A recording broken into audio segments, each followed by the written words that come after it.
आजादी के 75 वर्ष पूर्ण होने पर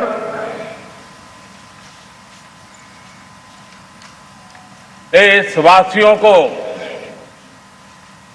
अनेक अनेक शुभकामनाएं, बहुत बहुत बधाई।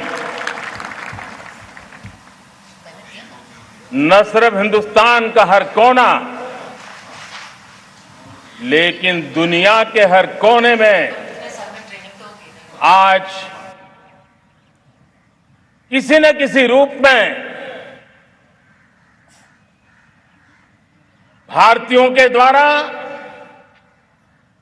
या भारत के प्रति अपार प्रेम रखने वालों के द्वारा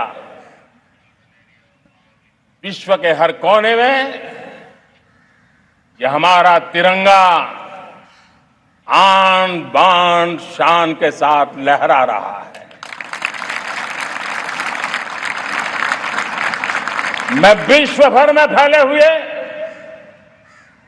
भारत प्रेमियों को, भारतीयों को आजादी के इस अमृत महोत्सव की बहुत बहुत बधाई देता हूं। आज का ये दिवस ऐतिहासिक दिवस है। एक पुण्य पड़ाव, एक नई राह, एक नए संकल्प और नए सामर्थ्य के साथ कदम बढ़ाने का ये शुभ अवसर है।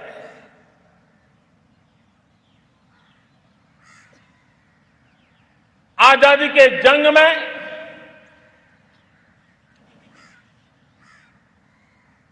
गुलामी का पूरा कालखंड संघर्ष में बीता है। हिंदुस्तान का कोई कोना ऐसा नहीं था, कोई काल ऐसा नहीं था जब देशवासियों ने सैकड़ों सालों तक गुलामी के खिलाफ जंग न किया हो, जीवन न खपाया हो, यातनाएं न झेली हो, आहुति न दी हो। आज हम सब देशवासियों के लिए ऐसे हर महापुरुष को, हर त्यागी को, हर बलिदानी को नमन करने का अवसर है, उनका ऋण स्वीकार करने का अवसर है और उनका स्मरण करते हुए उनके सपनों को जल्द से जल्द पूरा करने का संकल्प लेने का भी अवसर है।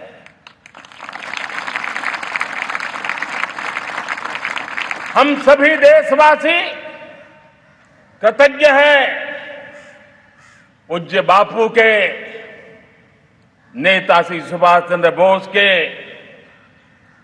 बाबा साहब आंबेडकर के, वीर सावरकर के, जिन्होंने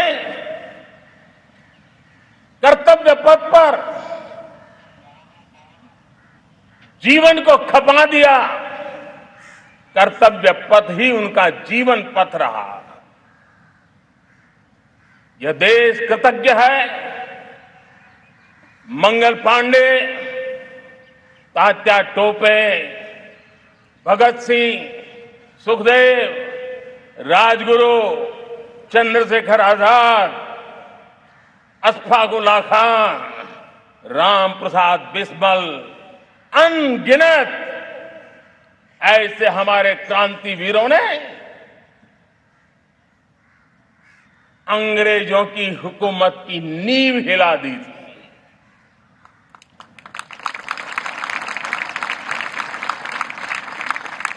यह राष्ट्र कृतज्ञ है उन वीरांगनाओं के लिए,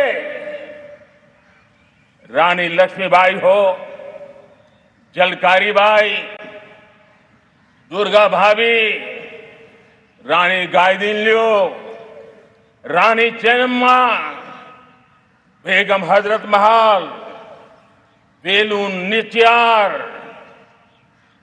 भारत की नारी शक्ति क्या होती है, भारत की नारी शक्ति का संकल्प क्या होता है, भारत की नारी त्याग और बलिदान की क्या पराकाष्ठा कर सकती है, वैसी अनगिनत वीरांगनाओं का स्मरण करते हुए हर हिंदुस्तानी गर्व से भर जाता है।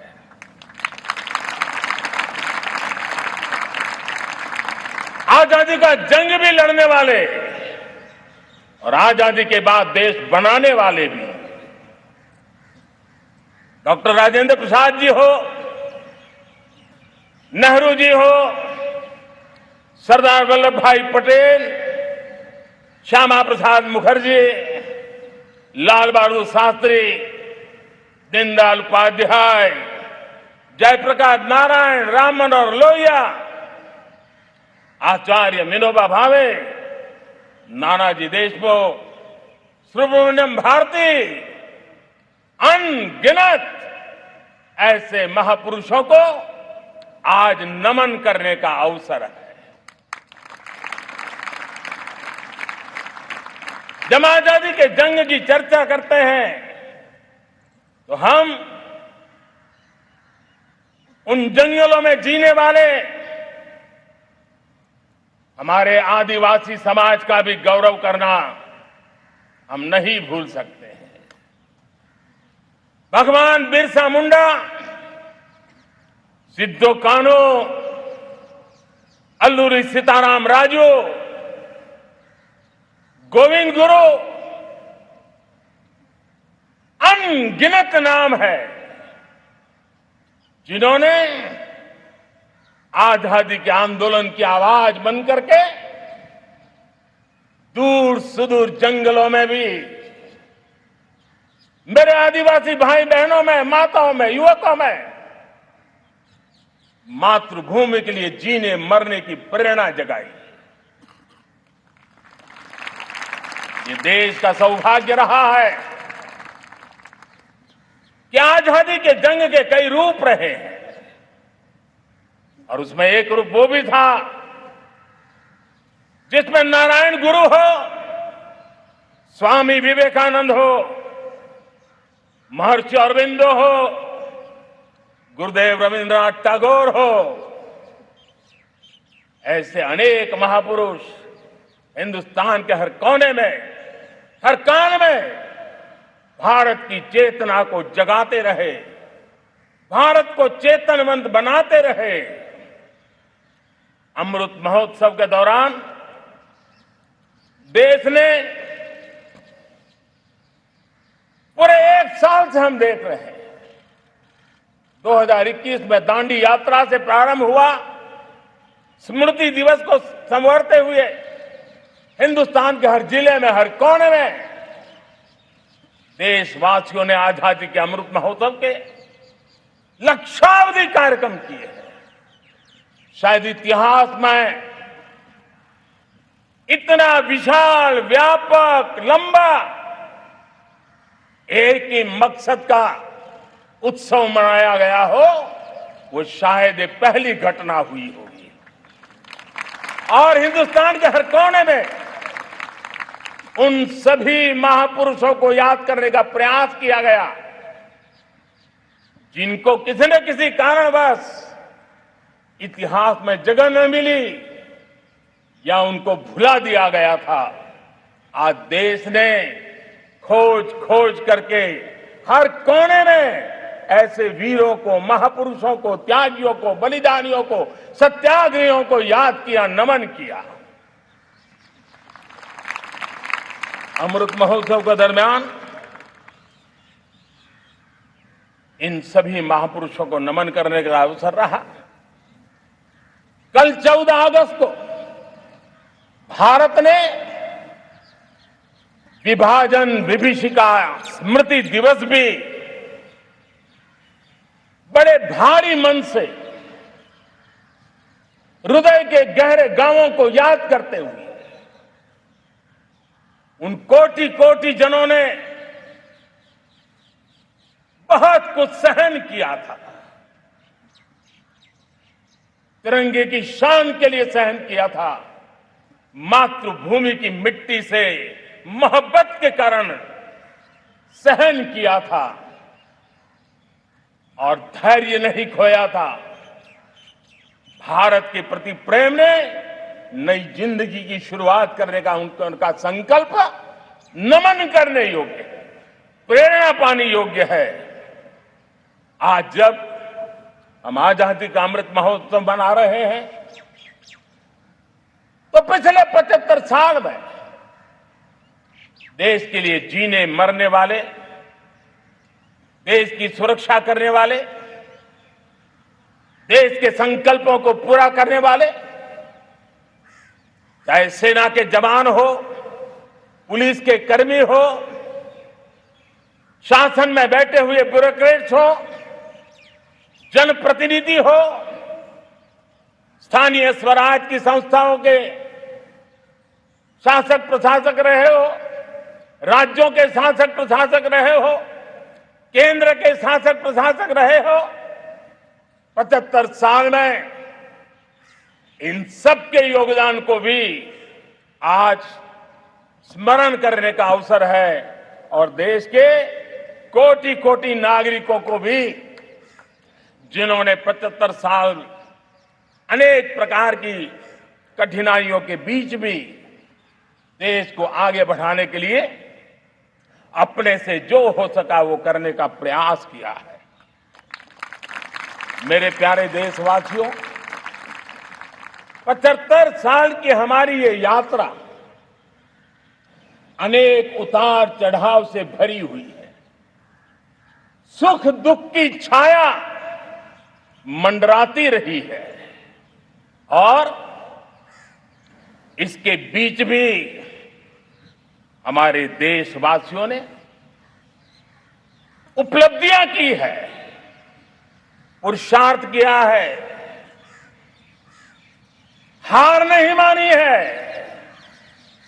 संकल्पों को ओझल नहीं होने दिया है।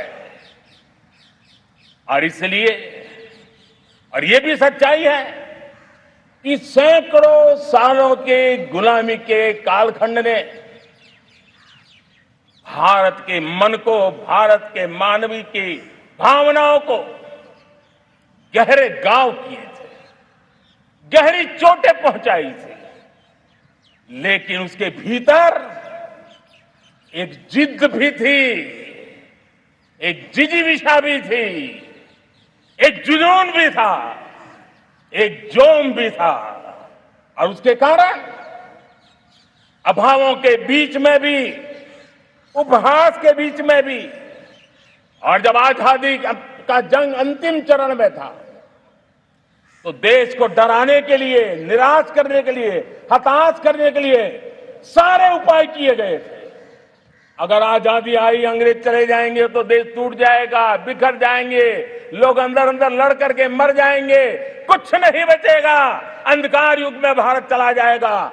न जाने क्या क्या आशंकाएं व्यक्त की गई थी, लेकिन उनको पता नहीं था ये हिंदुस्तान की मिट्टी है, इस मिट्टी में वो सामर्थ्य है जो शासकों से भी परे सामर्थ्य का एक अंतर प्रभार लेकर के जीता रहा है, सदियों तक जीता रहा है। और उसी का परिणाम है, हमने क्या कुछ नहीं झेला। कभी अन्न का संकट झेला, कभी युद्ध के शिकार हो गए, आतंकवाद ने डगर डगर चुनौतियां पैदा की, निर्दोष नागरिकों को मौत के घाट उतार दिया गया, छद्म युद्ध चलते रहे, प्राकृतिक आपदाएं आती रही, सफलता विफलता, आशा निराशा, न जाने कितने पड़ाव आए हैं, लेकिन इन पड़ाव के बीच भी भारत आगे बढ़ता रहा। भारत की विविधता जो औरों को भारत के लिए बोझ लगती थी, वो भारत की विविधता ही भारत की एक अनमोल शक्ति है, शक्ति का एक अटूट प्रवाह है। और दुनिया को पता नहीं था कि भारत के पास एक इनहेरेंट सामर्थ्य है, एक संस्कार सरिता है, एक मन मस्तिष्क का विचारों का बंधन है, और वो है भारत लोकतंत्र की जननी है, मदर ऑफ डेमोक्रेसी है। और जिनके जहन में लोकतंत्र होता है, वे जब संकल्प करके चल पड़ते हैं, वो सामर्थ्य दुनिया की बड़ी बड़ी सल्तनतों के लिए भी संकट का काल लेकर के आती है। ये मदर ऑफ डेमोक्रेसी, ये लोकतंत्र की जननी हमारे भारत ने सिद्ध कर दिया कि हमारे पास ये एक अनमोल सामर्थ्य है। मेरे प्यारे देशवासियों, 75 साल की यात्रा में आशाएं, अपेक्षाएं, उतार चढ़ाव सब कुछ के बीच में हर एक के प्रयास से हम जहां तक पहुंच पाए थे, पहुंचे थे। और 2014 में देशवासियों ने मुझे दायित्व दिया। आजादी के बाद जन्मा हुआ मैं पहला व्यक्ति था जिसको लाल किले से देशवासियों का गौरवगान करने का अवसर मिला था।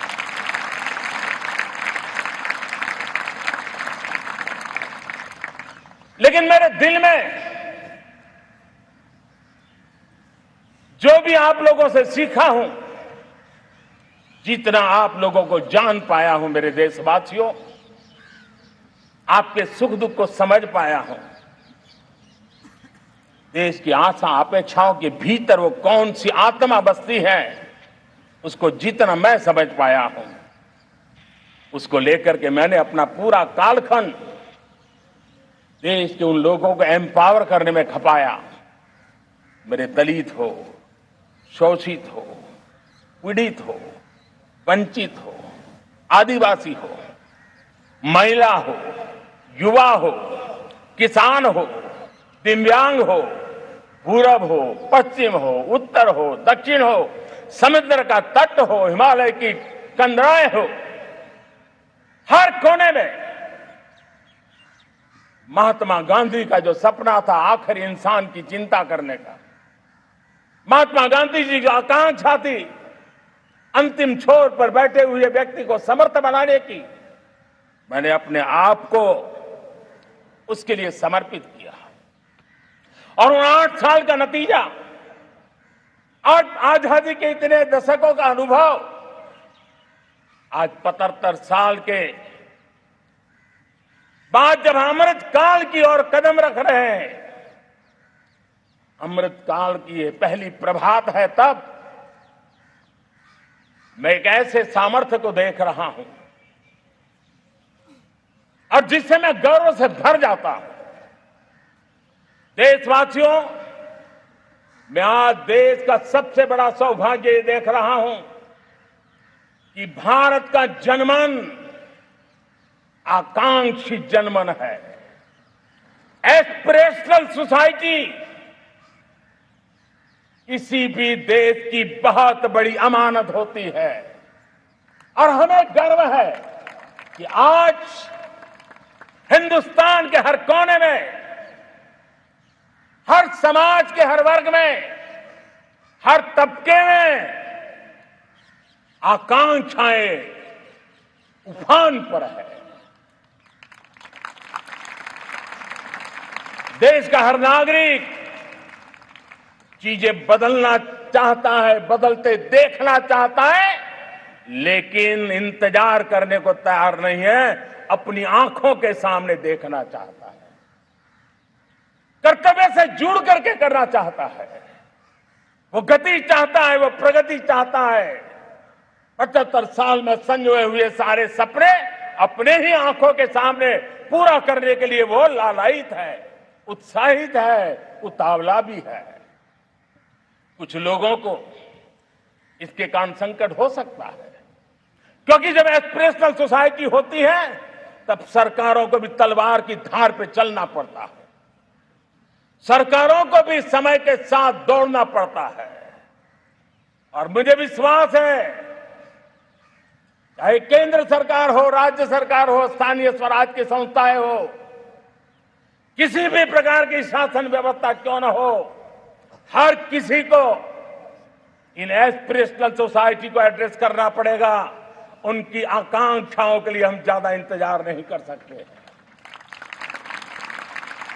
हमारे इस एस्पिरेशनल सोसाइटी ने लंबे अरसे तक इंतजार किया है, लेकिन अब वो अपनी आने वाली पीढ़ी को इंतजार में जीने के लिए मजबूर करने को तैयार नहीं है। और इसलिए ये अमृत काल का पहली प्रभात हमें उस एस्पिरेशनल सोसाइटी की आकांक्षाओं को पूरा करने के लिए एक बहुत बड़ा सुनहरा अवसर लेकर के आई है।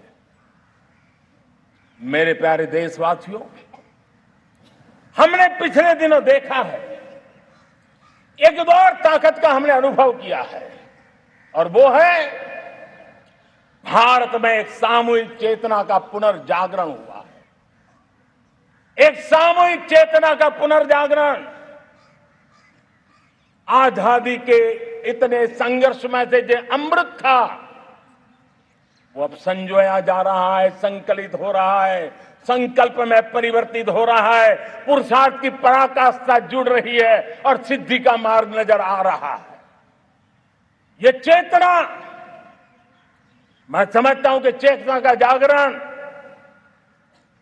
ये पुनर्जागरण, ये हमारी सबसे बड़ी अमानत है। और ये पुनर्जागरण देखिए, 10 अगस्त तक लोगों को पता तक नहीं होगा शायद कि देश के भीतर कौन सी ताकत है, लेकिन पिछले 3 दिन से जिस प्रकार से तिरंगे झंडे को लेकर के, तिरंगा की यात्रा लेकर के देश चल पड़ा है। बड़े बड़े सोशल साइंस के एक्सपर्ट्स ये भी शायद कल्पना नहीं कर सकते कि मेरे भीतर के अंदर कितने, मेरे देश के भीतर कितना बड़ा सामर्थ्य है, एक तिरंगे झंडे ने दिखा दिया है। यह पुनर्चेतना, पुनर्जागरण का पल है। ये लोग समझ नहीं पाए हैं, जब देश जनता कर्फ्यू के लिए हिंदुस्तान का हर कोना निकल पड़ता है, तब उस चेतना की अनुभूति है। जब देश ताली थाली बजा करके कोरोना वॉरियर के साथ कंधे से कंधा मिला करके खड़ा हो जाता है, तब चेतना की अनुभूति होती है। जब दिया जला करके कोरोना वॉरियर की शुभकामना देने के लिए देश निकल पड़ता है, तब उस चेतना की अनुभूति होती है। दुनिया कोरोना के कालखंड में वैक्सीन लेना या न लेना, वैक्सीन काम का है कि नहीं है, उस उलझन में जी रहा था। उस समय मेरे देश के गांव गरीब भी 200 करोड़ डोज दुनिया को चौंका देने वाला काम करके दिखा देते हैं। यही चेतना है, यही सामर्थ्य है। इस सामर्थ्य ने आज देश को एक नई ताकत दी है। मेरे प्यारे भाइयों बहनों, तीसरा एक महत्वपूर्ण सामर्थ्य मैं देख रहा हूं, जैसे एस्पिरेशनल सोसाइटी, जैसे पुनर्जागरण, वैसे ही आजादी के इतने दशकों के बाद पूरे विश्व का भारत की तरफ देखने का नजरिया बदल चुका है। विश्व भारत की तरफ गर्व से देख रहा है, अपेक्षा से देख रहा है। समस्याओं का समाधान भारत की धरती पर दुनिया खोजने लगी है। दोस्तों, विश्व का ये बदलाव, विश्व की सोच में ये परिवर्तन 75 साल की हमारी अनुभव यात्रा का परिणाम है। हम जिस प्रकार से संकल्पों लेकर चल पड़े हैं, दुनिया इसे देख रही है और आखिरकार विश्व भी उम्मीदें लेकर के जी रहा है। उम्मीदें पूरे करने का सामर्थ्य कहां पड़ा है, वो उसे दिखने लगा है। मैं इसे त्रिशक्ति के रूप में देखता हूं, 3 सामर्थ्य के रूप में देखता हूं। और ये त्रिशक्ति है एस्पिरेशन की, पुनर्जागरण की और विश्व की उम्मीदों की। और इसे पूरा करने के लिए हम जानते हैं दोस्तों, आज दुनिया में एक विश्वास जगने में मेरे देशवासियों की बहुत बड़ी भूमिका है। 130 करोड़ देशवासियों ने कई दशकों के अनुभव के बाद स्थिर सरकार का महत्व क्या होता है, राजनीतिक स्थिरता का महत्व क्या होता है, पॉलिटिकल स्टेबिलिटी दुनिया में किस प्रकार की ताकत दिखा सकती है, नीतियों में कैसा सामर्थ्य होता है, उन नीतियों पर विश्व का कैसे भरोसा बनता है, ये भारत ने दिखाया है और दुनिया भी इसे समझ रही है। और हम जब राजनीतिक स्थिरता हो, नीतियों में गतिशीलता हो, निर्णयों में तेजी हो, सर्वव्यापकता हो, सर्वसमावेशकता हो, तो विकास के लिए हर कोई भागीदार बनता है।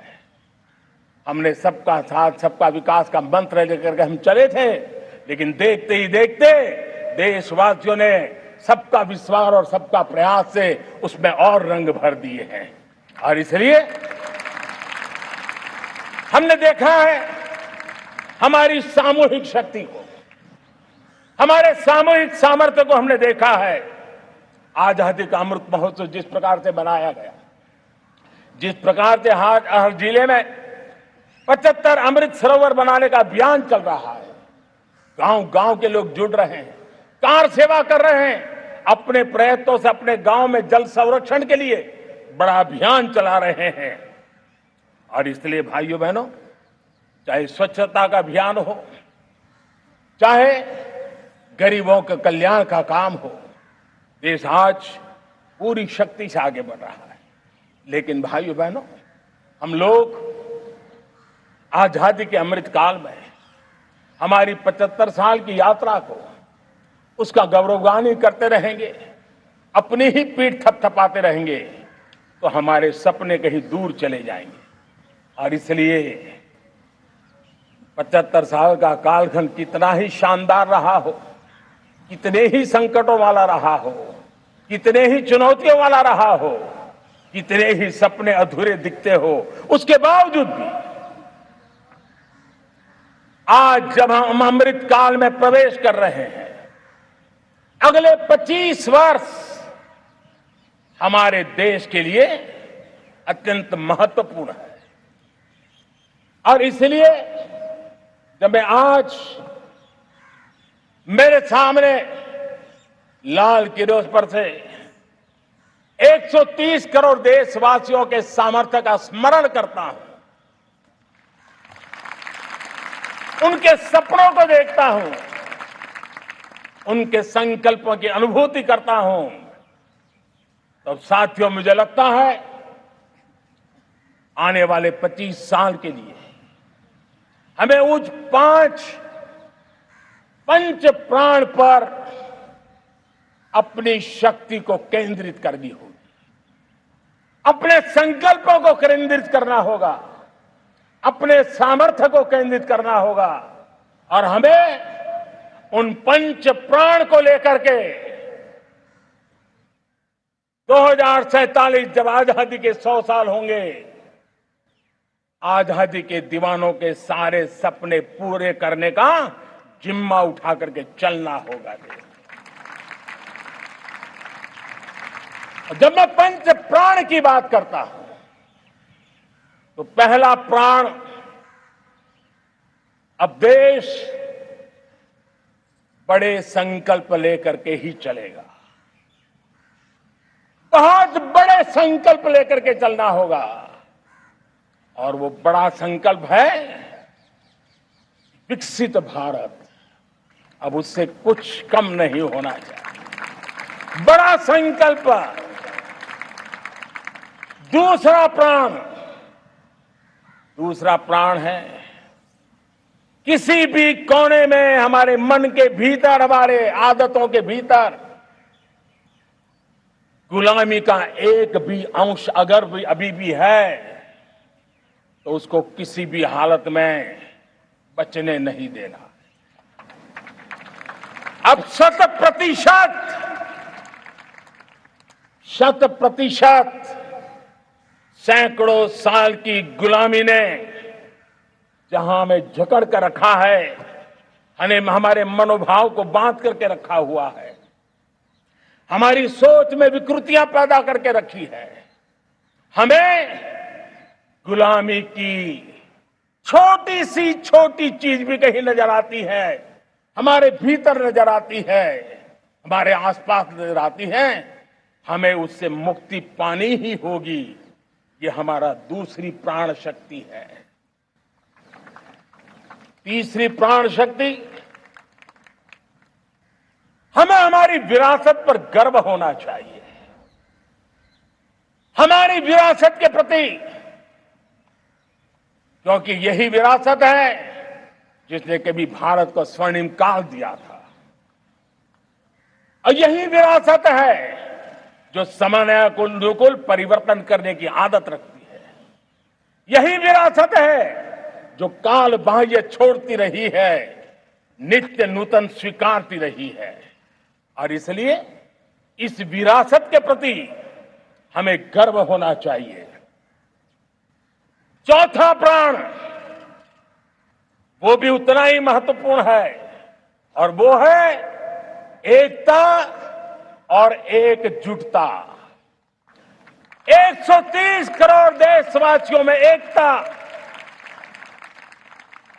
न कोई अपना न कोई पराया। एकता की ताकत एक भारत श्रेष्ठ भारत के सपनों के लिए हमारा चौथा प्राण है। और पांचवा प्राण है नागरिकों का कर्तव्य। नागरिकों का कर्तव्य जिसमें प्रधानमंत्री भी बाहर नहीं होता है, मुख्यमंत्री भी बाहर नहीं होता है, वो भी नागरिक है। नागरिकों का कर्तव्य, यह हमारे आने वाली 25 साल के सपनों को पूरा करने के लिए एक बहुत बड़ी प्राण शक्ति है। मेरे प्यारे देशवासियों, जब सपने बड़े होते हैं,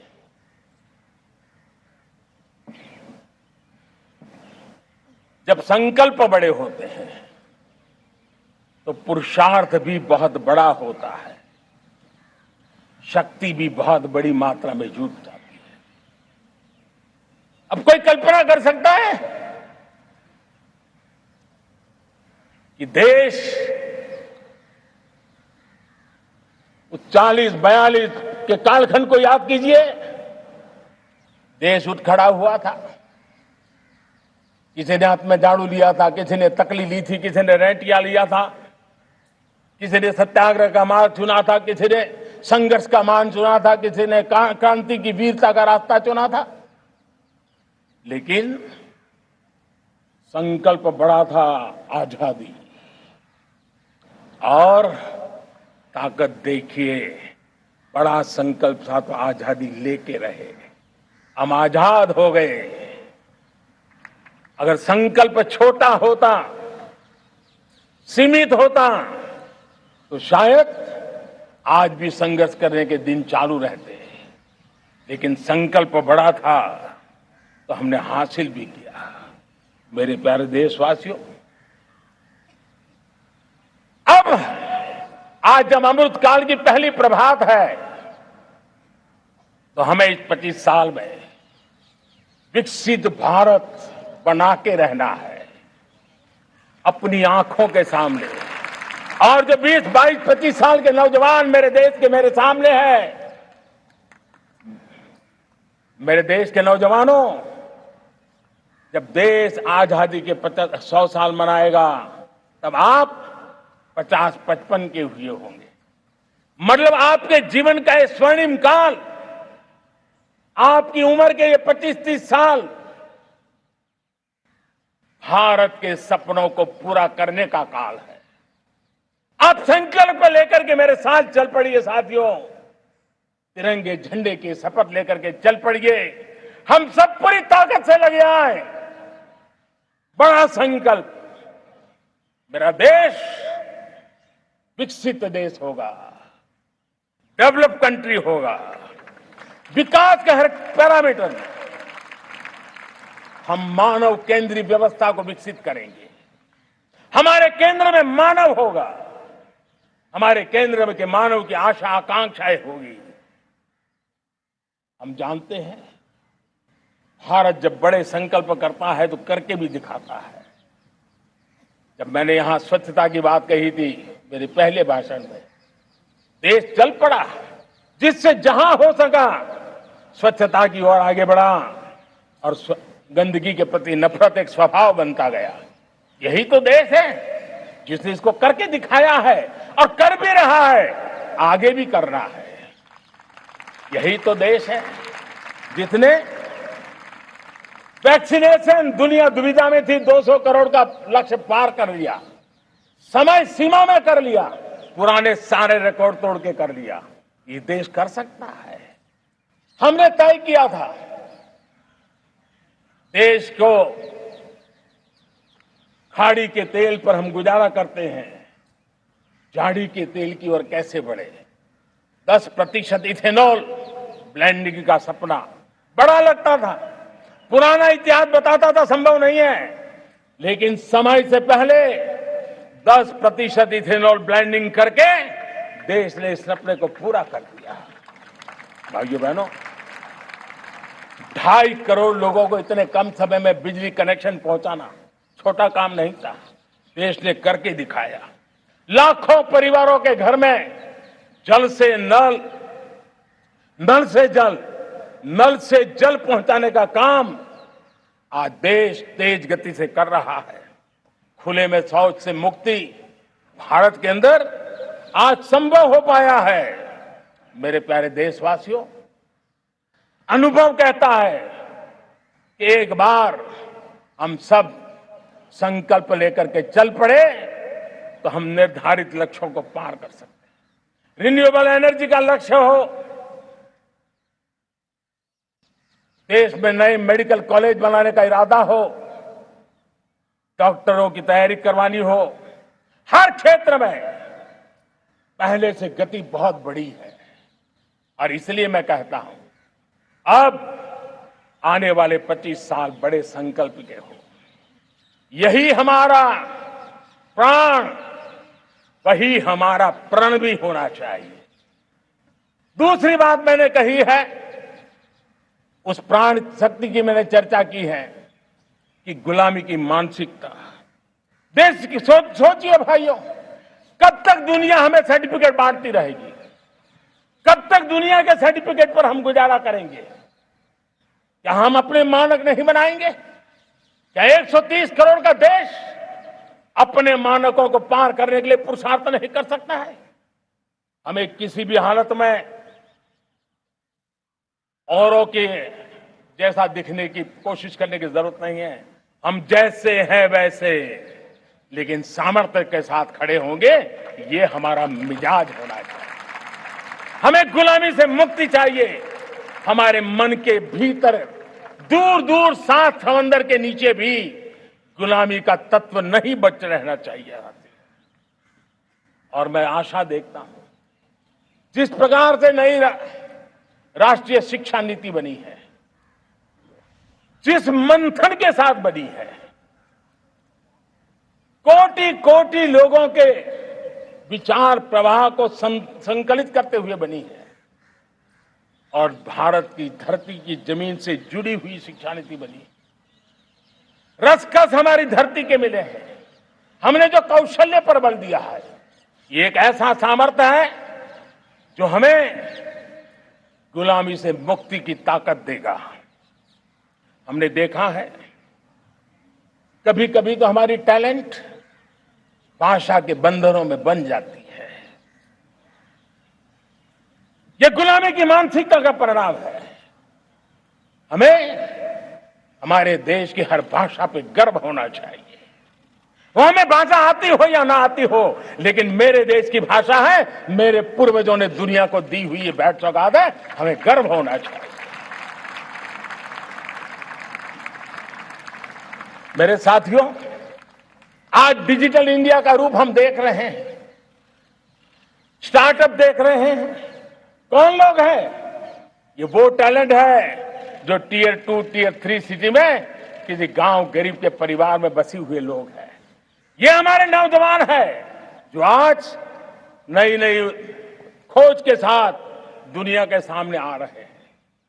गुलामी की मानसिकता हमें उसे तिलांजलि देनी पड़ेगी, अपने सामर्थ्य पर भरोसा करना होगा। दूसरी एक बात जो मैंने कही, तीसरी मेरी प्राण शक्ति की बात है, वो है हमारी विरासत पर हमें गर्व होना चाहिए। जब हम अपनी धरती से जुड़ेंगे,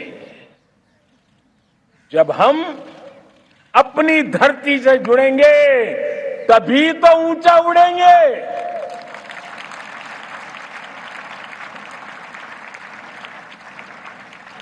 और जब हम ऊंचा उड़ेंगे तो हम विश्व को भी समाधान दे पाएंगे। हमने देखा है जब हम अपनी चीजों पे गर्व करते हैं। आज दुनिया होलिस्टिक हेल्थ केयर की चर्चा कर रही है, लेकिन जब होलिस्टिक हेल्थ केयर की चर्चा करती है तो उसकी नजर भारत के योग पर जाती है, भारत के आयुर्वेद पर जाती है, भारत की होलिस्टिक लाइफस्टाइल के पर जाती है। ये हमारी विरासत है, हम जो दुनिया को दे रहे हैं। दुनिया आज उससे प्रभावित हो रही है। अब हमारी ताकत देखिए, हम वो लोग हैं जो प्रकृति के साथ जीना जानते हैं, प्रकृति को प्रेम करना जानते हैं। आज विश्व पर्यावरण की जो समस्याओं से जूझ रहा है, हमारे पास वो विरासत है। ग्लोबल वार्मिंग की समस्याओं के समाधान का रास्ता हम लोगों के पास है, हमारे पूर्वजों ने दिया हुआ है। जब हम लाइफस्टाइल की बात करते हैं, एनवायरमेंट फ्रेंडली लाइफस्टाइल की बात करते हैं, हम लाइफ मिशन की बात करते हैं, तो दुनिया का ध्यान आकर्षित करते हैं। हमारे पास एक सामर्थ्य है। हमारा बड़ा धान, मोटा धान, मिलेट, हमारे यहां तो घर घर की चीज रही है। ये हमारी विरासत है। हमारे छोटे किसानों के परिश्रम से छोटी छोटी जमीन के टुकड़ों में फलने फूलने वाली हमारे धान। आज दुनिया अंतर्राष्ट्रीय स्तर पर मिलेट ईयर मनाने के लिए आगे बढ़ रही है। मतलब हमारी विरासत को आज दुनिया, हम उस पर गर्व करना सीखे।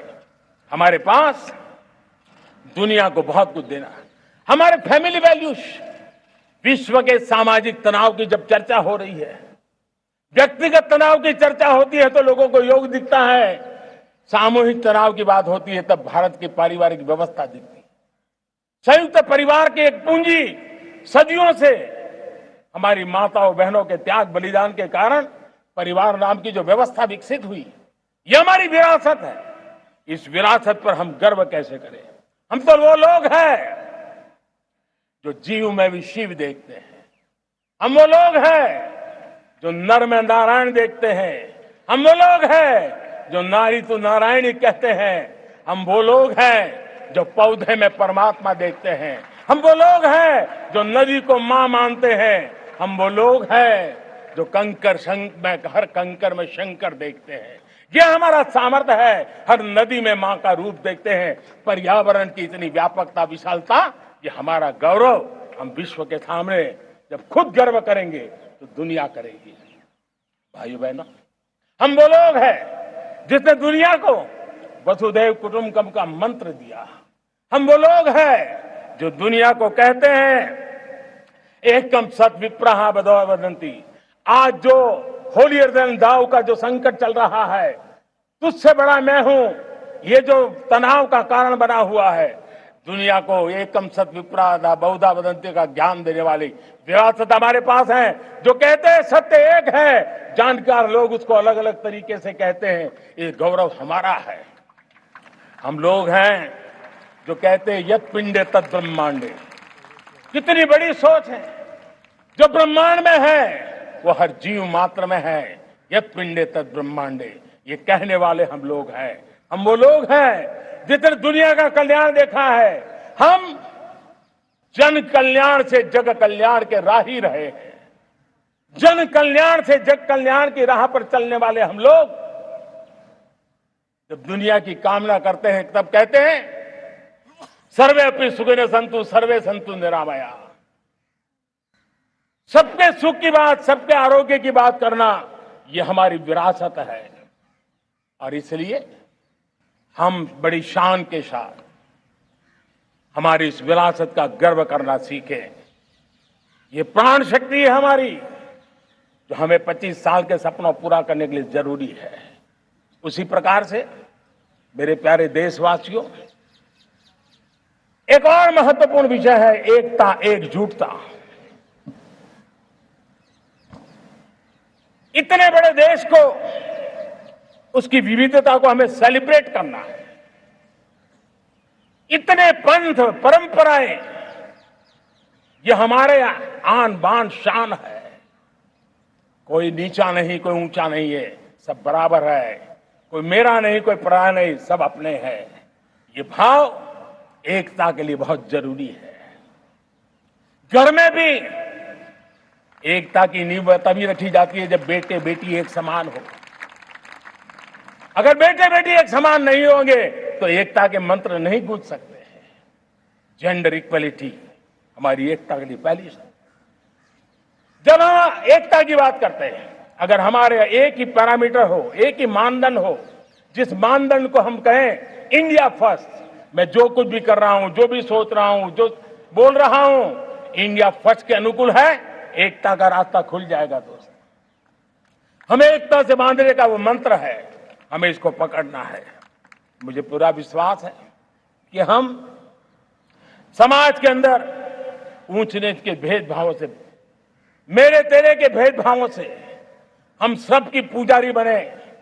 श्रमेव जयते कहते हैं हम, श्रमिक का सम्मान, ये हमारा स्वभाव होना चाहिए। लेकिन भाइयों बहनों, मैं लाल किले से मेरी एक पीड़ा और कहना चाहता हूं। ये दर्द मैं कहे बिना नहीं रह सकता। मैं जानता हूं कि शायद लाल किले का विषय नहीं हो सकता है, लेकिन मेरे भीतर का दर्द मैं कहां कहूंगा। देशवासियों के सामने नहीं कहूंगा तो कहां कहूंगा। और वो है, किसी न किसी कारण से हमारे अंदर एक ऐसी विकृति आई है, हमारी बोलचाल में, हमारे व्यवहार में, हमारे कुछ शब्दों में, हम नारी का अपमान करते हैं।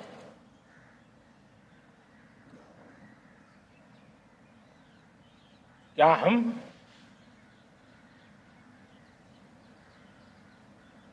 स्वभाव से, संस्कार से, रोजमर्रा की जिंदगी में नारी को अपमानित करने वाली हर बात से मुक्ति का संकल्प ले सकते हैं?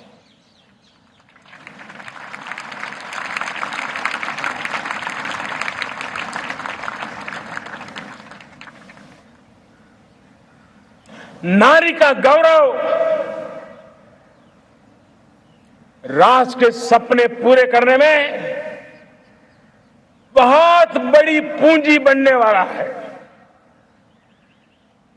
यह सामर्थ्य मैं देख रहा हूं और इसलिए मैं इस बात का आग्रही हूं। मेरे प्यारे देशवासियों, मैं पांचवी प्राण शक्ति की बात करता हूं और वो पांचवी प्राण शक्ति है नागरिक का कर्तव्य। दुनिया में जिन जिन देशों ने प्रगति की है, जिन जिन देशों ने कुछ अचीव किया है, व्यक्तिगत जीवन में भी जिसने अचीव किया है, कुछ बातें उभर करके सामने आती हैं। एक, अनुशासित जीवन। दूसरा, कर्तव्य के प्रति समर्पण। व्यक्ति की जीवन की सफलता हो, समाज की हो, परिवार की हो, राष्ट्र की हो, ये मूलभूत मार्ग है, ये मूलभूत प्राण शक्ति है। और इसलिए हमें कर्तव्य पर बल देना ही होगा। यह शासन का काम है कि बिजली 24 घंटे पहुंचाने के लिए प्रयास करे, लेकिन ये नागरिक का कर्तव्य है कि जितनी ज्यादा यूनिट बिजली बचा सकते बचाएं। हर खेत में पानी पहुंचाना सरकार की जिम्मेवारी है, सरकार का प्रयास है, लेकिन पर ड्रॉप मोर क्रॉप, पानी बचाते हुए आगे बढ़ना, मेरे हर खेत से आवाज उठनी चाहिए।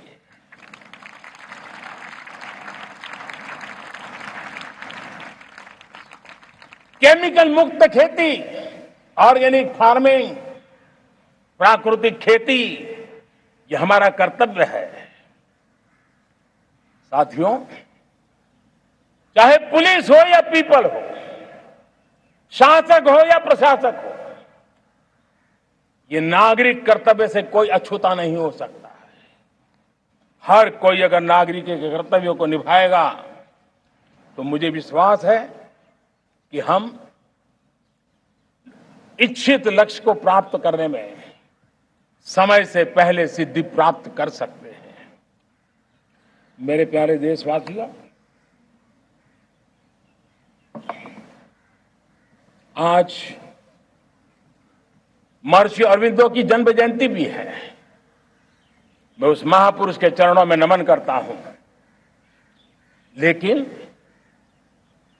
हमें उस महापुरुष को याद करना होगा जिन्होंने कहा था, स्वदेशी से स्वराज, स्वराज से सुराज। ये उनका मंत्र है। हम सबको सोचना होगा कि हम कब तक दुनिया के और लोगों पर निर्भर रहेंगे। क्या हमारे देश का अन्न की आवश्यकता हो, हम आउटसोर्स कर सकते हैं क्या? जब देश ने तय कर लिया कि हमारा पेट हम खुद भरेंगे, देश ने करके दिखाया कि नहीं दिखाया? एक बार संकल्प लेते हैं तो होता है दोस्त। और इसलिए आत्मनिर्भर भारत, ये हर नागरिक का, हर सरकार का, समाज के हर इकाई का ये दायित्व बन जाता है। ये आत्मनिर्भर भारत, ये सरकारी एजेंडा, सरकारी कार्यक्रम नहीं है। ये समाज का जन आंदोलन है जिसे हमें आगे बढ़ाना है। मेरे साथियों, आज जब ये बात हमने सुनी, आजादी के 75 साल के बाद जिस आवाज को सुनने के लिए हमारे कान तरस रहे थे, 75 साल के बाद वो आवाज सुनाई दी है। 75 साल के बाद लाल किले पर से तिरंगे को सलामी देने का काम पहली बार मेड इन इंडिया तोप ने किया है। कौन हिंदुस्तानी होगा जिसको ये बात, एक आवाज उसे नई प्रेरणा, ताकत नहीं देगी? और इसलिए मेरे प्यारे भाई बहनों, मैं आज मेरे देश के सेना के जवानों का हृदय से अभिनंदन करना चाहता हूं। मेरी आत्मनिर्भर की बात को संगठित स्वरूप में, साहस के स्वरूप में मेरी सेना के जवानों ने, सेना नायकों ने जिस जिम्मेवारी के साथ कंधे पे उठाया है, मैं उनको जितनी सैल्यूट करूं उतनी कम है दोस्तों। उनको आज मैं सलाम करता हूं, क्योंकि सेना का जवान मौत को मुट्ठी में लेकर के चलता है। मौत और जिंदगी के बीच में कोई फासला ही नहीं होता है, और तब बीच में वो डट करके खड़ा होता है। और वो मेरा सेना का जवान तय करे कि हम 300 ऐसी चीजों आप लिस्ट करते हैं जो हम विदेश से नहीं लाएंगे हमारे देश की। ये संकल्प छोटा नहीं है। मुझे इस संकल्प में भारत के आत्मनिर्भर भारत के उज्जवल भविष्य के वो बीज मैं देख रहा हूं जो इस सपने को वटवृक्ष में परिवर्तित करने वाले हैं। सैल्यूट, सैल्यूट मेरे सेना के अधिकारियों को, सैल्यूट।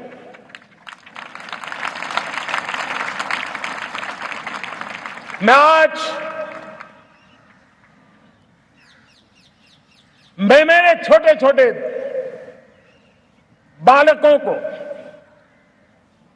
5 साल 7 साल की आयु के बालक, उनको भी सैल्यूट करना चाहता हूं, उनको भी सलाम करना चाहता हूं। जब देश के सामने चेतना जगी,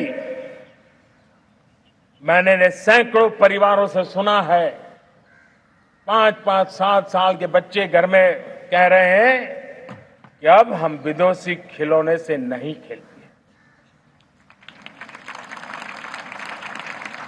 5 साल का बच्चा घर में विदेशी खिलौने से नहीं खेलेंगे, ये जब संकल्प करता है ना, तब आत्मनिर्भर भारत उसकी रगों में दौड़ता है। आप देखिए, पीएलआई स्कीम 1 लाख करोड़ रुपया दुनिया के लोग हिंदुस्तान में अपना नसीब आजमाने आ रहे हैं, टेक्नोलॉजी लेकर के आ रहे हैं, रोजगार के नए अवसर बना रहे हैं। भारत मैन्युफैक्चरिंग हब बनता जा रहा है, आत्मनिर्भर भारत की बुनियाद बना रहा है। आज इलेक्ट्रॉनिक गुड्स मैन्युफैक्चरिंग हो, मोबाइल फोन का मैन्युफैक्चरिंग हो, आज देश बहुत तेजी से प्रगति कर रहा है। जब हमारा ब्रह्मोस दुनिया में जाता है, कौन हिंदुस्तानी होगा जिसका मन आसमान को न छूता होगा। दोस्तों, आज हमारी मेट्रो कोचेज, हमारी वंदे भारत ट्रेन विश्व के लिए आकर्षण बन रहा है। मेरे प्यारे देशवासियों, हमें आत्मनिर्भर बनना है हमारे एनर्जी सेक्टर में। हम कब तक एनर्जी के सेक्टर में किसी और पर डिपेंडेंट रहेंगे? और हमें सोलार का क्षेत्र हो, विंड एनर्जी का क्षेत्र हो, रिन्यूएबल के और भी जो रास्ते हो, मिशन हाइड्रोजन हो, बायोफ्यूल की कोशिश हो, इलेक्ट्रिक व्हीकल पर जाने की बात हो, हमें आत्मनिर्भर बन करके इन व्यवस्थाओं को आगे बढ़ाना होगा। मेरे प्यारे देशवासियों, आज प्राकृतिक खेती भी आत्मनिर्भर का एक मार्ग है। फर्टिलाइजर से जितनी ज्यादा मुक्ति, आज देश में नैनो फर्टिलाइजर के कारखाने की नई आशा लेकर के आए हैं। लेकिन प्राकृतिक खेती, केमिकल फ्री खेती आत्मनिर्भर को ताकत दे सकती है। आज देश में रोजगार के क्षेत्र में ग्रीन जॉब के नए नए क्षेत्र बहुत तेजी से खुल रहे हैं। भारत ने नीतियों के द्वारा स्पेस को खोल दिया है। ड्रोन की बहुत दुनिया में सबसे प्रगतिशील पॉलिसी लेकर के आए हैं। हमने देश के नौजवानों के लिए नए द्वार खोल दिए हैं। मेरे प्यारे भाइयों बहनों, मैं प्राइवेट सेक्टर को भी आह्वान करता हूं, आइए हमें विश्व में छा जाना है। आत्मनिर्भर भारत का यह भी सपना है कि दुनिया को भी जो आवश्यकताएं हैं उसको पूरा करने में भारत पीछे नहीं जाएगा। हमारे लघु उद्योग हो, सूक्ष्म उद्योग हो, कुटीर उद्योग हो, जीरो डिफेक्ट जीरो इफेक्ट हमें उस करके हमें दुनिया में जाना होगा। हमें स्वदेशी पर गर्व करना होगा। मेरे प्यारे देशवासियों, हम बार बार लाल बहादुर शास्त्री जी को याद करते हैं। जय जवान जय किसान का उनका मंत्र आज भी देश के लिए प्रेरणा है। बाद में अटल बिहारी वाजपेयी जी ने जय विज्ञान कह करके उसमें एक कड़ी जोड़ दी थी और देश ने उसको प्राथमिकता दी थी। लेकिन अब अमृतकाल के लिए एक और अनिवार्यता है और वो है जय अनुसंधान। जय जवान जय किसान जय विज्ञान जय अनुसंधान, इनोवेशन। और मुझे मेरे देश की युवा पीढ़ी में भरोसा है। इनोवेशन की ताकत देखिए, आज हमारा यूपीआई भीम, हमारा डिजिटल पेमेंट, फिनटेक की दुनिया में हमारा स्थान, आज विश्व में रियल टाइम 40% अगर डिजिटल फाइनेंशियल का ट्रांजैक्शन होता है तो मेरे देश में हो रहा है। हिंदुस्तान ने ये करके दिखाया है। मेरे प्यारे देशवासियों, अब हम 5G के दौर की ओर कदम रख रहे हैं। बहुत दूर इंतजार नहीं करना होगा, हम कदम मिलाने वाले हैं। हम ऑप्टिकल फाइबर गांव-गांव में पहुंचा रहे हैं। डिजिटल इंडिया का सपना गांव से गुजरेगा, ये मुझे पूरी जानकारी है। आज मुझे खुशी है, हिंदुस्तान के 4 लाख कॉमन सर्विस सेंटर्स गांवों में विकसित हो रहे हैं। गांव के नौजवान बेटे बेटियां कॉमन सर्विस सेंटर चला रही हैं। देश गर्व कर सकता है कि गांव के क्षेत्र में 4 लाख डिजिटल एंटरप्रेन्योर का तैयार होना और सारी सेवाएं लोग, गांव के लोग उनके यहां लेने के लिए आदी बन जाए, ये अपने आप में टेक्नोलॉजी हब बनने की भारत की जो ताकत है। मेरे प्यारे देशवासियों, ये जो डिजिटल इंडिया का मूवमेंट है, जो सेमीकंडक्टर की ओर हम कदम मांड रहे हैं, 5G की ओर कदम मांड रहे हैं, ऑप्टिकल फाइबर का नेटवर्क बिछा रहे हैं, ये सिर्फ आधुनिकता की पहचान ऐसा नहीं है। 3 बड़ी ताकतें इसके अंदर समाहित है। शिक्षा में आमूलचूल क्रांति, ये डिजिटल माध्यम से आने वाली है। स्वास्थ्य सेवाओं में आमूलचूल क्रांति डिजिटल से आने वाली है। कृषि जीवन में भी बहुत बड़ा बदलाव डिजिटल से आने वाला है। एक नया विश्व तैयार हो रहा है। भारत उसे आगे बढ़ाने के लिए, और मैं साफ देख रहा हूं दोस्तों, ये डेकेड मानव जात के लिए टेकेड का समय है, टेक्नोलॉजी का डेकेड है। भारत के लिए तो ये टेकेड जिसका मन टेक्नोलॉजी से जुड़ा हुआ है, आईटी की दुनिया में भारत ने अपना एक लोहा बनवा लिया है, तो ये टेकेड का सामर्थ्य भारत के प्यास है। हमारा अटल इनोवेशन मिशन, हमारे इंक्यूबेशन सेंटर, हमारे स्टार्टअप एक नया पूरा क्षेत्र का विकास कर रहे हैं। युवा पीढ़ी के लिए नए अवसर लेकर के आ रहे हैं। स्पेस मिशन की बात हो, हमारा डीप ओशन मिशन की बात हो, समुद्र की गहराई में जाना हो या हमें आसमान को छूना हो, ये नए क्षेत्र हैं जिसको लेकर के हम आगे बढ़ रहे हैं। मेरे प्यारे देशवासियों, हम इस बात को न भूलें, और भारत ने सदियों से देखा हुआ है, जैसे देश में कुछ नमूना रूप कामों की जरूरत होती है, कुछ बड़ी बड़ी ऊंचाइयों की जरूरत होती है, लेकिन साथ साथ धरातल पर मजबूती बहुत आवश्यक होती है। भारत की आर्थिक विकास की संभावनाएं धरातल की मजबूती से जुड़ी हुई है, और इसलिए हमारे छोटे किसान, उनका सामर्थ्य, हमारे छोटे उद्यमी, उनका सामर्थ्य, हमारे लघु उद्योग, कुटीर उद्योग, सूक्ष्म उद्योग, रेहड़ी पटरी वाले लोग, घरों में काम करने वाले लोग, ऑटो रिक्शा चलाने वाले लोग, बस सेवाएं देने वाले लोग, ये समाज का जो सबसे बड़ा तबका है, इसका सामर्थ्यवान होना भारत के सामर्थ्य की गारंटी है। और इसलिए हमारे आर्थिक विकास की ये जो मूलभूत जमीनी ताकत है, उस ताकत को सर्वाधिक बल देने की दिशा में हमारा प्रयास चल रहा है। मेरे प्यारे देशवासियों, हमारे पास 75 साल का अनुभव है। हमने 75 साल में कई सारी सिद्धियां भी प्राप्त की हैं। हमने 75 साल के अनुभव में नए सपने भी संजोए हैं, नए संकल्प भी लिए हैं।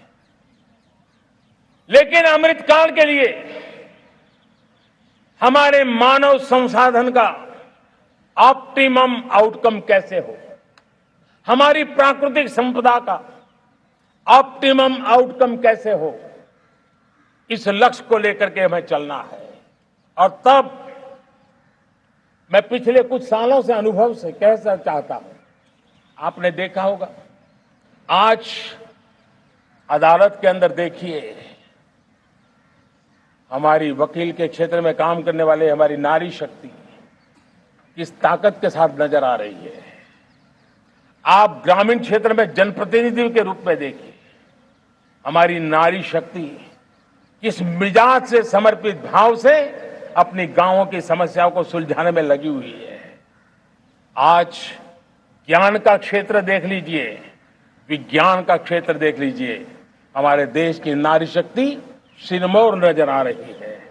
आज हम पुलिस में देखें, हमारी नारी शक्ति लोगों की सुरक्षा की जिम्मेवारी उठा रही है। हम जीवन के हर क्षेत्र में देखें, खेलकूद का मैदान देखें या युद्ध की भूमि देखें, भारत की नारी शक्ति एक नए सामर्थ्य, नए विश्वास के साथ आगे आ रही है। मैं इसको भारत की 75 साल की जो यात्रा में जो योगदान है, उसमें अब कई गुना योगदान आने वाले 25 साल में मैं मेरी नारी शक्ति का देख रहा हूं, मेरी माताओं बहनों का, मेरी बेटियों का देख रहा हूं। और इसलिए ये सारे हिसाब किताब से ऊपर है, सारे आपके पैरामीटर से अतिरिक्त है। हम इस पर जितना ध्यान देंगे, हम जितने ज्यादा अवसर हमारी बेटियों को देंगे, जितनी सुविधाएं हमारी बेटियों के लिए केंद्रित करेंगे, आप देखना वो हमें बहुत कुछ लौटा करके देगी, वो देश को इस ऊंचाई पर ले जाएगी। इस अमृत काल में जो सपने पूरे करने में जो मेहनत लगने वाली है, अगर हमारी नारी शक्ति की मेहनत जुड़ जाएगी, व्यापक रूप से जुड़ जाएगी, तो हमारी मेहनत कम होगी, हमारा समय सीमा भी कम हो जाएगी, हमारे सपने और तेजस्वी होंगे, और ओजस्वी होंगे, और दैदीप्यमान होंगे। और इसलिए आइए साथियों, हम जिम्मेवारियों को लेकर आगे बढ़े। मैं आज भारत के संविधान के निर्माताओं का भी धन्यवाद करना चाहता हूं, तो उन्होंने जो हमें फेडरल स्ट्रक्चर दिया है, उसके स्पिरिट को बनाते हुए, उसकी भावनाओं का आदर करते हुए हम कंधे से कंधा मिला करके इस अमृत काल में चलेंगे, तो सपने साकार होकर के रहेंगे। कार्यक्रम भिन्न हो सकते हैं, कार्यशैली भिन्न हो सकती है, लेकिन संकल्प भिन्न नहीं हो सकते। राष्ट्र के लिए सपने भिन्न नहीं हो सकते। आइए हम एक ऐसे युग के अंदर आगे बढ़े। मुझे याद है, जब मैं गुजरात का मुख्यमंत्री था, केंद्र में हमारे विचार की सरकार नहीं थी, लेकिन मेरे गुजरात में हर जगह पे मैं एक ही मंत्र लेके चलता था कि भारत के विकास के लिए गुजरात का विकास, भारत का विकास हम कहीं पर भी हो, हम सबके मन मस्तिष्क में रहना चाहिए। हमारे देश के कई राज्य हैं जिन्होंने देश को आगे बढ़ाने में बहुत भूमिका अदा की है, नेतृत्व किया है, कई क्षेत्रों में उदाहरण काम किए हैं। ये हमारे फेडरलिज्म को ताकत देते हैं। लेकिन आज समय की मांग है कि हमें कोऑपरेटिव फेडरलिज्म के साथ साथ कोऑपरेटिव कॉम्पिटिटिव फेडरलिज्म की जरूरत है। हमें विकास की स्पर्धा की जरूरत है। हर राज्य को लगना चाहिए वो राज्य आगे निकल गया, मैं इतनी मेहनत करूंगा, मैं आगे निकल जाऊंगा। उसने ये 10 अच्छे काम किए हैं, मैं 15 अच्छे काम करके दिखाऊंगा। उसने 3 साल में पूरा किया है, मैं 2 साल में करके दिखाऊंगा। हमारे राज्यों के बीच में, हमारी सर्विस सरकार की सभी इकाइयों के बीच में वो स्पर्धा का वातावरण चाहिए जो हमें विकास की नई ऊंचाइयों पर ले जाने के लिए प्रयास करे। मेरे प्यारे देशवासियों, इस 25 वर्ष का अमृतकाल के लिए जब हम चर्चा करते हैं, तब मैं जानता हूं चुनौतियां अनेक है, मर्यादाएं अनेक है, मुसीबतें भी है, बहुत कुछ है। हम इसको कम नहीं आंकते हैं, रास्ते खोजते हैं, लगातार कोशिश कर रहे हैं, लेकिन 2 विषयों को तो मैं यहां आज चर्चा करना चाहता हूं। चर्चा अनेक विषयों पर हो सकती है, लेकिन मैं अभी समय की सीमा के कारण 2 विषयों पर चर्चा करता हूं।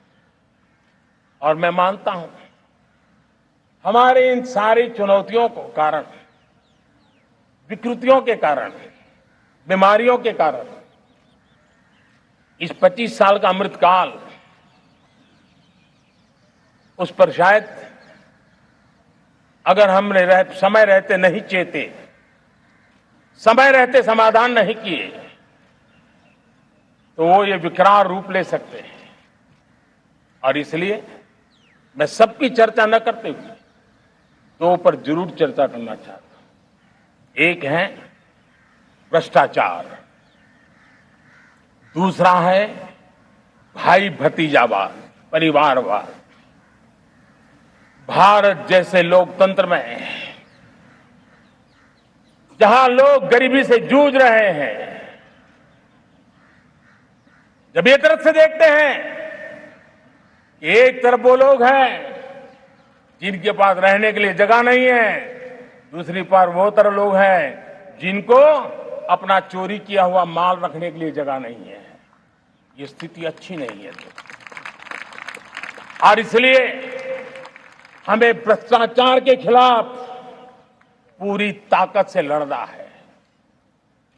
पिछले 8 वर्षों में डायरेक्ट बेनिफिट ट्रांसफर के द्वारा, आधार, मोबाइल, इन सारे आधुनिक व्यवस्थाओं का उपयोग करते हुए 2 लाख करोड़ रुपए जो गलत हाथों में जाते थे,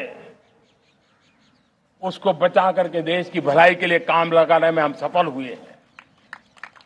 जो लोग पिछली सरकारों में बैंकों को लूट लूट करके भाग गए, उनकी संपत्तियां जब्त कर करके वापस लाने की कोशिश कर रहे हैं। कईयों को जेलों में जीने के लिए मजबूर करके रखा हुआ है। हमारी कोशिश है जिन्होंने देश को लूटा है उनको लौटाना पड़े, वो स्थिति हम पैदा करेंगे। भाइयों बहनों, अब भ्रष्टाचार के खिलाफ मैं साफ देख रहा हूं कि हम एक निर्णायक कालखंड में कदम रख रहे हैं। बड़े बड़े चमरबंदी भी बच नहीं पाएंगे। इस मिजाज के साथ भ्रष्टाचार के खिलाफ एक निर्णायक कालखंड में अब हिंदुस्तान कदम रख रहा है। और मैं लाल किले की प्राचीर से बड़ी जिम्मेवारी के साथ कह रहा हूं। और इसलिए भाइयों बहनों,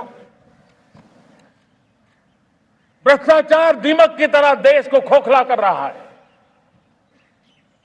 मुझे इसके खिलाफ लड़ाई लड़नी है, लड़ाई को तेज करना है, निर्णायक मोड़ पे लेकर के ही जाना है। तब मेरे 130 करोड़ देशवासी, आप मुझे आशीर्वाद दीजिए, आप मेरा साथ दीजिए। मैं आज आपसे साथ मांगने आया, आपका सहयोग मांगने आया हूं, ताकि मैं इस लड़ाई को लड़ पाऊं, इस लड़ाई को देश जीत पाए और सामान्य नागरिक की जिंदगी भ्रष्टाचार ने तबाह करके रखी हुई है। मैं मेरे इन सामान्य नागरिक की जिंदगी को फिर से शान बान शान के लिए जीने के लिए रास्ता बनाना चाहता हूं। और इसलिए मेरे प्यारे देशवासियों, ये चिंता का विषय है कि आज देश में भ्रष्टाचार के प्रति नफरत तो दिखती है, व्यक्त भी होती हैं, लेकिन कभी कभी भ्रष्टाचारियों के प्रति उदारता बरती जाती है। किसी भी देश में ये शोभा नहीं देगा। और कई लोग तो इतनी बेशर्मी तक चले जाते हैं कि कोर्ट में सजा हो चुकी हो, भ्रष्टाचारी सिद्ध हो चुका हो, जेल जाना तय हो चुका हो, जेल गुजार रहे हो, उसके बावजूद भी उनका महिमा मंडन करने में लगे रहते हैं, उनकी शान शौकत में लगे रहते हैं, उनकी प्रतिष्ठा बनाने में लगे रहते हैं। अगर जब तक समाज में गंदगी के प्रति नफरत नहीं होती है, स्वच्छता की चेतना जगती नहीं है। जब तक भ्रष्टाचार और भ्रष्टाचारी के प्रति नफरत का भाव पैदा नहीं होता है, सामाजिक रूप से उसको नीचा देखने के लिए मजबूर नहीं करते, तब तक एक मानसिकता खत्म होने वाली नहीं है। और इसलिए भ्रष्टाचार के प्रति भी और भ्रष्टाचारियों के प्रति भी हमें बहुत जागरूक होने की जरूरत है। दूसरी एक चर्चा मैं करना चाहता हूं, भाई भतीजावाद। और जब मैं भाई भतीजावाद, परिवारवाद की बात करता हूं तो लोगों को लगता है मैं सिर्फ राजनीतिक क्षेत्र की बात करता हूं। जी नहीं, दुर्भाग्य से राजनीतिक क्षेत्र की उस बुराई ने हिंदुस्तान की हर संस्थाओं में परिवारवाद को पोषित कर दिया है। परिवारवाद हमारी अनेक संस्थाओं को अपने में लपेटे हुए है और उसके कारण मेरे देश की टैलेंट को नुकसान होता है, मेरे देश के सामर्थ्य को नुकसान होता है। जिनके पास अवसर की संभावनाएं हैं, वो परिवारवाद, भाई भतीजे के बाद बाहर रह जाता है। भ्रष्टाचार का भी कारण ये भी एक बन जाता है, ताकि उसका कोई भाई भतीजे के कार्य आसरा नहीं है तो लगता है चलो भाई कहीं से खरीद करके जगह बना लूं। इस परिवारवाद से, भाई भतीजावाद से हमें हर संस्थाओं में एक नफरत पैदा करनी पड़ी होगी, जागरूकता पैदा करनी होगी, तब हम हमारी संस्थाओं को बचा पाएंगे। संस्थाओं के उज्जवल भविष्य के लिए बहुत आवश्यक है। उसी प्रकार से राजनीति में भी परिवारवाद ने देश के सामर्थ्य को सबसे सारा अन्याय किया है। परिवारवादी राजनीति परिवार की भलाई के लिए होती है, उसको देश की भलाई से कोई लेना देना नहीं होता है। और इसलिए लाल किले की प्राचीर से तिरंगे झंडे के आन बान शान के नीचे भारत के संविधान का स्मरण करते हुए मैं देशवासियों को खुले मन से कहना चाहता हूं, आइए हिंदुस्तान के राजनीति के शुद्धिकरण के लिए भी, हिंदुस्तान की सभी संस्थाओं के शुद्धिकरण के लिए भी हमें देश को इस परिवारवादी मानसिकता से मुक्ति दिला करके योग्यता के आधार पर देश को आगे ले जाने की ओर बढ़ना होगा। यह अनिवार्यता है, वरना हर किसी का मन कुंठित रहता है कि मैं उसके लिए योग्य था, मुझे नहीं मिला क्योंकि मेरा कोई चाचा, मामा, पिता, दादा, दादी, नाना, नानी कोई वहां थे नहीं। ये मनस्थिति किसी भी देश के लिए अच्छी नहीं। मेरे देश के नौजवानों, मैं आपके उज्जवल भविष्य के लिए, आपके सपनों के लिए, मैं भाई भतीजावाद के खिलाफ लड़ाई में आपका साथ चाहता हूं। परिवारवादी राजनीति के खिलाफ लड़ाई में मैं आपका साथ चाहता हूं। ये संवैधानिक जिम्मेवारी मानता हूं मैं, ये लोकतंत्र की जिम्मेवारी मानता हूं मैं, ये लाल किले के प्राचीर से कही गई बात की ताकत में मानता हूं। और इसलिए मैं आज आपका अवसर चाहता हूं। हमने देखा पिछले दिनों खेलों में, ऐसा तो नहीं है कि देश के पास पहले प्रतिभाएं नहीं रही होंगी, ऐसा तो नहीं है कि खेलकूद की दुनिया में हिंदुस्तान के नौजवान, हमारे बेटे बेटियां कुछ कर नहीं सकते, लेकिन सिलेक्शन भाई भतीजेवाद की चैनल से गुजरते थे और उसके कारण वो खेल के मैदान तक, उस देश तक तो पहुंच जाते थे।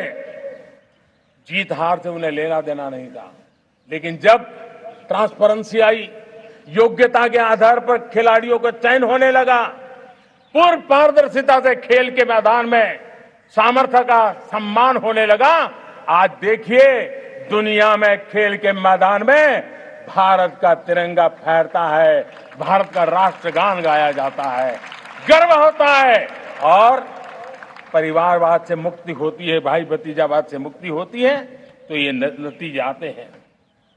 मेरे प्यारे देशवासियों, ये ठीक है, चुनौतियां बहुत हैं। अगर इस देश के सामने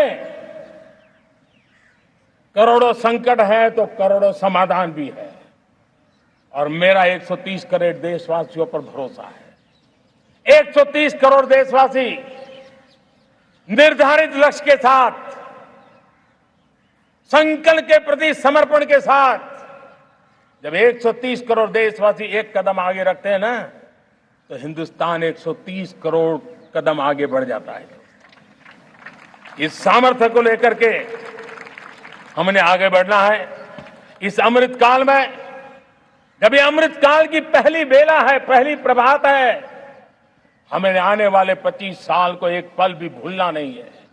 एक एक दिन, समय का प्रत्येक क्षण, जीवन का प्रत्येक कण मातृभूमि के लिए जीना, और तभी आजादी के दीवानों को हमारी सच्ची श्रद्धांजलि होगी।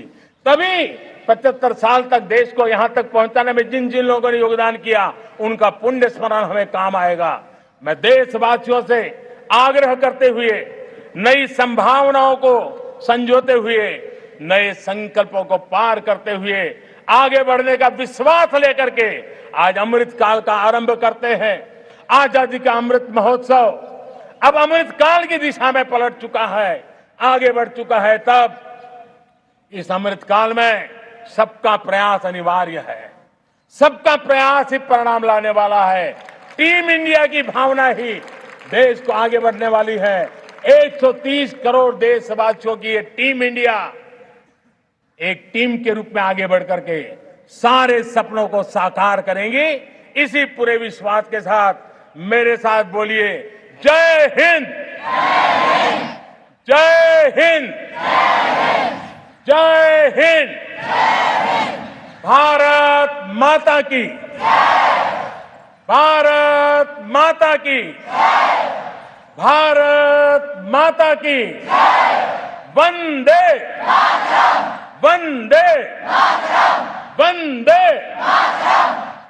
बहुत बहुत धन्यवाद।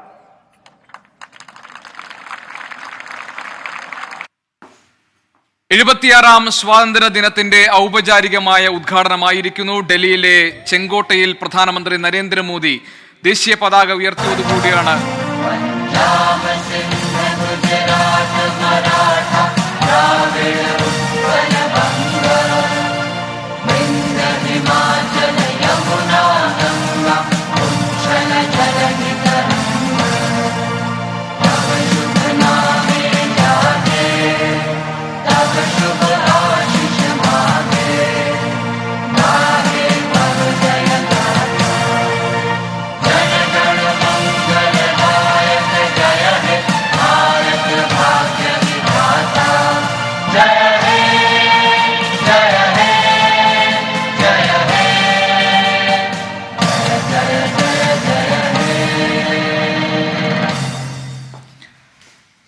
ചെങ്കോട്ടയിൽ പ്രധാനമന്ത്രി നരേന്ദ്രമോദിയുടെ സുദീർഘമായ പ്രസംഗം അവസാനിച്ചിരിക്കുന്നു. ഇപ്പോൾ ഔപചാരികമായ തുടക്കമായിരിക്കുന്നു. രാജ്യം 76ാം സ്വാതന്ത്ര്യ ദിനത്തിന്റെ ആഘോഷ ലഹരികളിലേക്ക് കടന്നു കഴിഞ്ഞിരിക്കുന്നു. സംസ്ഥാനത്ത് രാജ്യത്തിന്റെ വിവിധ ഇടങ്ങളിൽ ജനങ്ങൾ എല്ലാ വിധത്തിലുമുള്ള ആഘോഷങ്ങളിലേക്ക് കടക്കുകയാണ്.